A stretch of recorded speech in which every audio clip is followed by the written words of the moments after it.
நேற்று தென்மேற்கு வங்கக்கடல் பகுதியில் நிலை கொண்டிருந்த காற்றழுத்த தாழ்வு மண்டலம் இன்று காலை ஆழ்ந்த காற்றழுத்த தாழ்வு மண்டலமாக டீப் டிப்ரெஷனாக வலுப்பெற்றுள்ளது.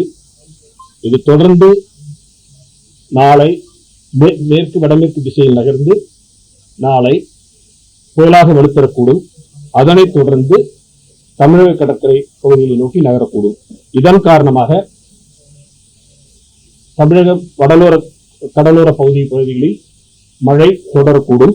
கனமழையை பொறுத்தவரையில் அடுத்த வரும் 24 மணி நேரத்திற்கு மயிலாடுதுறை, காரைக்கால், திருவாரூர், நாகப்பட்டினம் ஆகிய மாவட்டங்களில் ஓரிரு இடங்களில் அதிக கனமழையும், திருவள்ளூர், சென்னை, காஞ்சிபுரம், செங்கல்பட்டு, விழுப்புரம், புதுச்சேரி, கடலூர், அரியலூர், தஞ்சாவூர், புதுக்கோட்டை, சிவகங்கை, ராமநாதபுரம் ஆகிய மாவட்டங்களில் ஓரிரு இடங்களில் கன முதல் மிக கனமழை பெய்யக்கூடும்.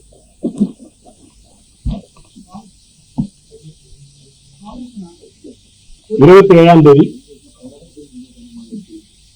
புதுச்சேரி, கடலூர், மயிலாடுதுறை ஆகிய மாவட்டங்களில் ஓரிரு இடங்களில் அதிக கனமழையும், திருவள்ளூர் தொடங்கி புதுக்கோட்டை வரையிலான வடகடலோர மாவட்டங்களில் ஓரிரு இடங்களில் கன முதல் மிக கனமழை பெய்யக்கூடும்.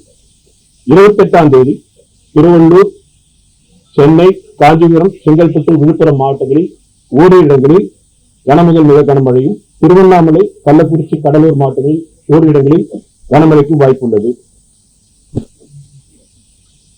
29ஆம் தேதி திருவள்ளூர், சென்னை, காஞ்சிபுரம், செங்கல்பட்டு மாவட்டங்களில் ஓரிரு இடங்களில் கனமழைக்கான வாய்ப்புள்ளது.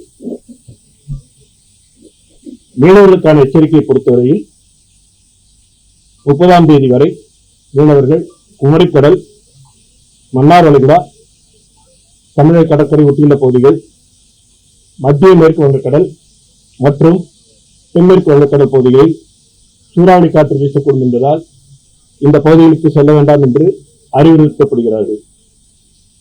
27ஆம் தேதி 28ஆம் தேதி தென்மேற்கு வங்கக்கடல் மற்றும் அதனை ஒட்டியுள்ள மத்திய மேற்கு வங்கக்கடல் பகுதிகளில் காற்றின் வேகம் மணிக்கு 60 முதல் 80 கிலோமீட்டர் வேகத்தில் அவ்வப்பொழுது 90 கிலோமீட்டர் வேகத்தில் வீசக்கூடும். தரைக்காற்றை பொறுத்தவரையில் நாளையும் நாளை மறுநாளும் தமிழக கடற்கரை ஒட்டியுள்ள பகுதிகளில் தரைக்காற்றானது மணிக்கு 40 முதல் 50 கிலோமீட்டர் வேகத்தில் வீசக்கூடும். ஆழ்கடலில் இருக்கின்ற மீனவர்கள் கரைக்கு திரும்புமாறு அறிவுறுத்தப்படுகிறார்கள். வடகிழக்கு பருவமழை பொறுத்தவரையில் தமிழகம், புதுவை, காரைக்கால் பகுதிகளில் பதிவான மழையின் அளவு 328 மில்லிமீட்டர் கடந்த அக்டோபர் 1 முதல் இன்று வரையான காலகட்டத்தில். இந்த காலகட்டத்தின் இயல்பு அளவு 337 மில்லிமீட்டர் இயல்பை ஒட்டி மழை பெய்துள்ளது. ஓகேங்களா? இப்ப நாம நேற்று காற்றழுத்த தாழ்வு மண்டலம் இருந்தது, அது நகர்ந்து இப்ப காற்றழுத்த தாழ்வு ஆழ்ந்த காற்றழுத்த தாழ்வு மண்டலமாக வலுப்பெற்றிருக்கு. அந்த இது மேற்கூட்டங்கள் பார்க்கிறோம். அதனுடைய மேற்கு பகுதியில பார்க்கும் பொழுது நல்ல மேற்கூட்டங்கள் உருவாகி இருக்கிறது. கிழக்கு பகுதியிலிருந்து காற்று அதுக்கு மேற்கூட்டம் ஃபீல்டர் போயிட்டு இருக்கு. ஃபீல்டர் பாயிண்ட்ஸ்ல நமக்கு இது போயிட்டு இருக்கு சிஸ்டத்துக்கு. இதெல்லாம் இருக்கக்கூடிய சூழ்நிலையில இன்னும் ஃபர்தரா நம்ம புயலாக எதிர்பார்க்கிறோம். அது கரைக்கு இணையாக இன்னும் அதனுடைய லேண்ட்ஃபால் இன்னும் கணிக்கப்படவில்லை. கரை தற்போதைய நிலவரப்படி கடலோர பகுதிகளுக்கு இணையாக சுமார் 150 200 கிலோமீட்டர் தொலைவில் நிலை கொள்ளக்கூடும். 29 லேண்ட்ஃபால் தொடர்ந்து கண்காணிக்கிறோம். இப்பொழுதுதான் நமக்கு அடுத்த நிலைக்கு வந்திருக்கு. இன்னும் அந்த சிஸ்டம் அதனுடைய பாத்தீங்கன்னா கிழக்கு பகுதியிலிருந்து இன்னும் ஃபீல்டர் பாயிண்ட்ஸ் போயிட்டு இருக்கு. அதுல இன்னும் டெவலப் ஆகி மேல வரணும். தொடர்ந்து கண்காணித்து தெரிவிக்கப்படும். தற்போதைய நிலவரப்படி நமக்கு பெரும்பாலும் வடமேற்கு திசையில கரைக்கு இணையாக ஒரு 150 200 கிலோமீட்டர் தொலைவில்.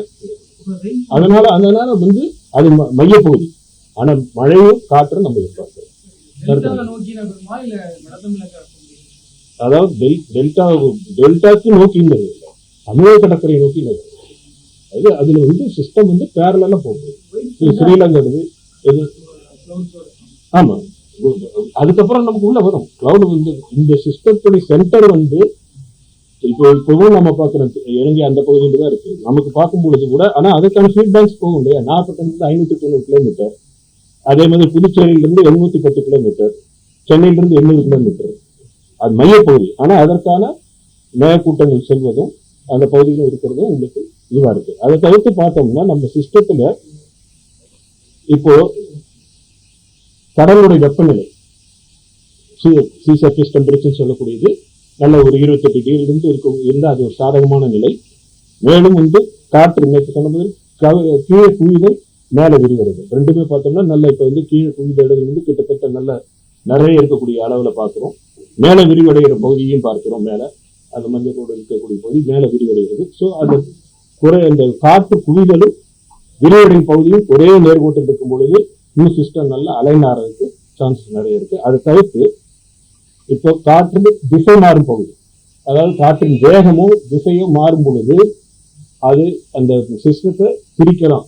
அப்படி அது அதிகமா இருந்து பிரிச்சு போகும், சிதறி போகும். ஆனால் சிதறி போவதற்கான வாய்ப்பு சற்று குறைவா இருக்கு. இப்போ பார்த்தீங்கன்னா அந்த கிரீன் கலர் இருக்கக்கூடிய வேல்யூ தான் 5 to 10, அது ஃபேவரபிள் கண்டிஷன் பாருங்க. அந்த ஃபேவரபிள் கண்டிஷன் இருக்கு. கடந்த 6 மணி நேரமா பார்த்தோம்னா அந்த ஷியருடைய டெண்டன்சி, அதனுடைய வேக மாறுபாடுடைய வேகம் அந்த அளவு கூட நமக்கு சாதகமா இருக்கிறது காரணத்தால் இது குறிப்பா சுருக்கமா சொல்ல போனா சிஸ்டம் இன்னும் பாசிபிளா அதுக்கு சாதகமான சூழ்நிலை இருப்பதால் புயலாக வலுவடையக்கூடிய சாதகமான சூழ்நிலை இருக்கிறது. ஆனால் நில எங்க கிராஸ் பண்ணும் அதெல்லாம் ஒன்றும் தணிக்கப்படவில்லை. அது மையப்பகுதியா இருந்தாலும் தரையை ஒட்டி இருக்கின்ற பொழுது வரக்கூடிய காற்றுடைய வேகம் மழையோட அளவு எல்லாம்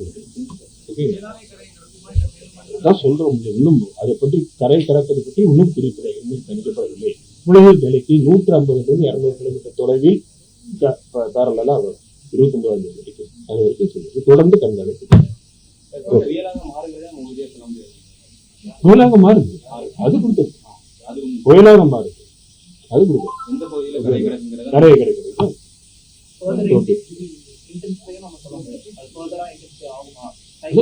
சைக்ளானிக் ஸ்டார்ம் தான் சொல்லுது. இப்போ அதுக்கு அடுத்த நிலையில இருக்கு. முதல்ல இந்த நிலையிலிருந்து ஆழ்ந்த காற்று தாழ்வு மண்டலத்திலிருந்து புயலுக்கு தான் பண்ணிருக்கு. நாளைக்கு ஈவினிங் வரைக்கும் பார்த்துருக்கோம். அதுக்கப்புறம் தொடர்ந்து